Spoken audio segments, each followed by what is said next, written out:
Ce jour-là, j'étais assis à la bibliothèque de mon école avec mon ami pendant la pause du midi. Il commence à me parler, il me dit, hier, il s'est passé une dinguerie. Je lui dis, qu'est-ce qui s'est passé? Il me dit, hier, ta crush, elle n'a pas arrêté de me regarder. Elle m'a fait des eye contact longs. En gros, il venait de me dire que la gosse sur qui j'avais des intérêts, elle n'a pas arrêté de le regarder. À ce moment-là, j'ai commencé à avoir la haine. Le cours d'après, j'ai pas focus. J'avais juste envie de charbonner. La prof, elle parlait, j'étais trop d'énergie. J'étais agité. D'un autre côté, j'étais content. Parce que c'est le début d'un nouveau chapitre. C'est le déclic.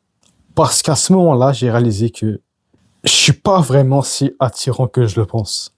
J'ai réalisé que j'ai des choses à revoir avant de penser aux femelles. Ma vie sociale est claquée. Ma coupe est claquée. Le mental, il est pas ouf. Santé mentale, pas terrible. Et à ce moment-là, ça m'a motivé à faire du cash. Ça m'a motivé à taffer sur moi. Si j'ai pas fait l'auto-storytelling, j'aurais jamais pu exploiter ça de la bonne manière. Je serais peut-être resté dans le déni. Il n'y aura pas de déclic. Limite, j'abuse, mais j'aurais peut-être chialé si j'ai pas fait ça.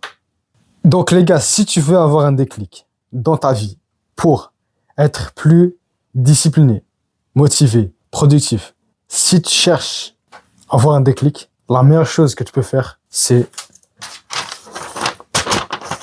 l'auto-storytelling. C'est ça justement que tu vas voir en 2 étapes. Première étape, il faut que tu trouves l'élément déclencheur que tu vas utiliser pour justement faire un déclic. Imagine que tu es en train de regarder Spider-Man et qu'au début, c'est un gars qui se fait rejeter, c'est un geek boutonneux, il est bas dans le statut. Et là, imagine, chloup d'un coup, c'est Spider-Man, il est musclé, il n'y a pas de lunettes, il vole, chloup. Imagine s'il n'y a pas de transition, chloup d'un coup, la scène elle change. Là, il tire des toiles d'araignée. Ça n'a pas de sens. Pour un film, et même pour la vie, ça n'a pas de sens. Bah, c'est pareil pour ta vie. Il faut que tu trouves l'élément déclencheur. Donc, la première étape, trouve un élément déclencheur que tu vas utiliser comme étant un déclic. En général, fie-toi à ton passé proche, à des événements marquants qui sont passés dans le passé proche. Si on va dire, il y a 2 heures, tu viens de te faire quitter, t'as une rupture il y a 2 heures, bah là, t'es vraiment le gars le plus chanceux du monde. Parce que tu peux exploiter ça comme élément déclencheur. Mon gars, si genre, ça fait... si tu t'es fait quitter récemment et que tu n'exploites pas cela, frère, j'ai juste envie de te tabasser. La vie de ma mère, je vais tabasser. Mais ça n'a pas besoin d'être jusqu'à là. Tu peux juste le fait de perdre une bagarre, juste le fait de se faire rejeter. Et les gars, l'important, ce n'est pas l'événement en soi-même, mais c'est le fait que tu l'interprètes comme étant un élément déclencheur. Et la raison pour laquelle c'est obligatoire, la raison pour laquelle il faut un élément déclencheur pour, justement, passer au 2e acte, c'est parce que sinon, ça n'a pas de sens. Selon le cerveau et tout, ça n'a pas de sens. C'est pour ça les films, les gars, au début, c'est chill, après, il se passe une dinguerie, et après, il y a le processus, et après, il y a le dénouement, et après, il y a la situation finale. C'est pour ça qu'il y a toujours un élément déclencheur. S'il n'a pas d'élément déclencheur, même avec ta vie, ton cerveau, ça n'a pas de sens pour lui. Et en même temps, quand tu regardes tous les mecs qui sont dans le dev perso, tous les gros qu'en général, nous suivons, que tu suis aussi, bah, ils ont tous ça. Ils ont tous le déclic. Ils ont tous l'élément déclencheur. Par exemple, Emilio Abril, ça fait un bail, j'ai lu ça. Une fois en 2016, il était bourré, il a vu le miroir, il a réalisé que c'est une merde, il s'est dit, vas-y, je vais changer. Hamza Ahmed, une fois, il était en train de pleurer quand il est rentré chez lui parce qu'il déteste sa vie. Là, tu as peut-être une objection de te dire, mais Anas, moi, j'ai pas d'élément déclencheur. Moi, récemment, il s'est rien passé, rien de spécial. Qu'est-ce que je fais? Bah là, il faut que tu crées artificiellement un.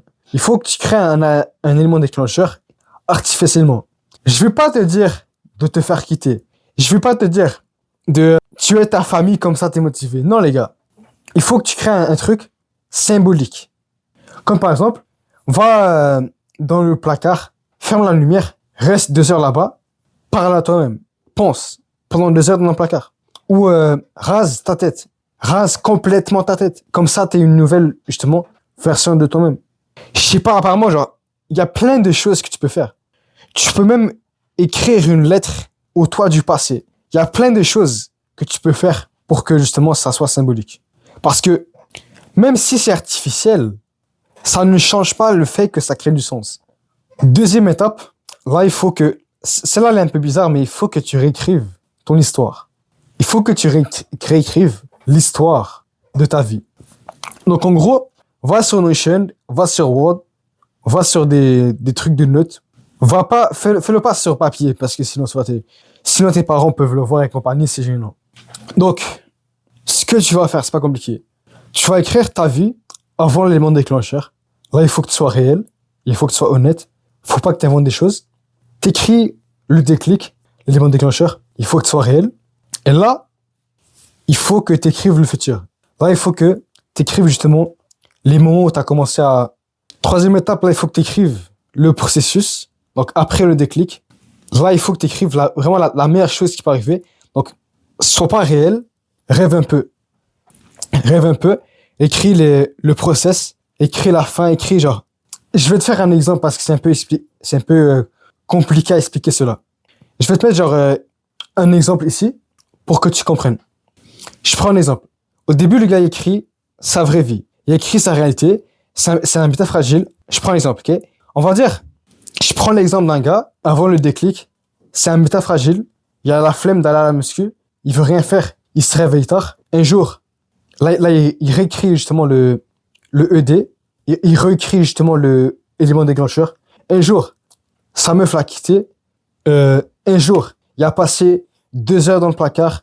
Il a appris beaucoup de choses sur lui. Et là, à partir de ce moment-là, il faut que tu inventes. Il commence la salle. Il rejoint la salle. Il commence à avoir du progrès. Il galère. Il commence le business. Il commence à apprendre le business. Après, il fait quelques revenus. Après ça, après ci, après ça, après cela. Jusqu'au moment où, je prends l'exemple, il fait 20K par mois. Il est musclé. On va dire, il recroise son ex. Elle le reconnaît pas. Mais il la reconnaît parce que lui, il change. Et elle n'a pas changé. Et là, il est content. Les gars, c'est un peu dur à expliquer comme ça. Et je vais te mettre un exemple ici. Donc, bien évidemment, c'est un truc que tu fais pendant 20 à 40 minutes. C'est pas des petits points comme ça, mais ça, j'ai les résumés justement pour que tu comprennes. Et la raison pour laquelle c'est si puissant, c'est que c'est vraiment motivant. Ça te met une vision qui se rapproche de la réalité. Car il y a beaucoup de gens, ils vont te dire de visualiser le futur, mais c'est qu'en général, quand on visualise le futur, casse les couilles, Yasmine! Maman a dit... Ok, mais je vais partir. Il y a beaucoup de gens... Maman a dit qu'il va ramasser et après ça, tu vas rien manger. Il y a beaucoup de gens, ils vont te dire de visualiser le futur. Imagine ta vie de rêve et compagnie. C'est bien, mais le truc, c'est que c'est, en général, le défaut de cela, c'est que t'es pas proche de la réalité. Mais quand tu fais l'auto-storytelling, quand tu commences de ta réalité, même tu commences du passé, après tu vas dans le passé proche, après tu vas dans le futur proche. Bref, t'as capté, je vais pas faire... je suis pas ton prof de français, mais t'as capté ce que je veux dire.